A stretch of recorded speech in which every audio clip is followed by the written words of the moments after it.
Magandang gabi at welcome back sa biyahe ni Papi.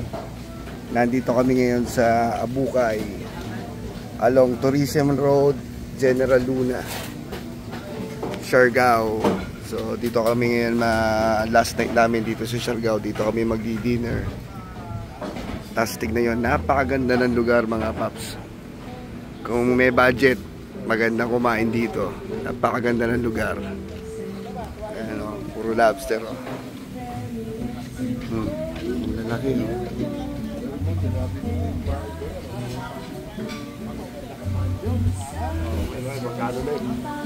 Yung tabing dagat nila, pakita ko sa inyo, napakaliwanag ng buwan, napakalinaw ng tubig.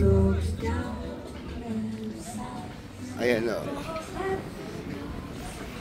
napakalinaw ng tubig at napakaganda ng buwan mga paps. Napaka-relaxing ng lugar.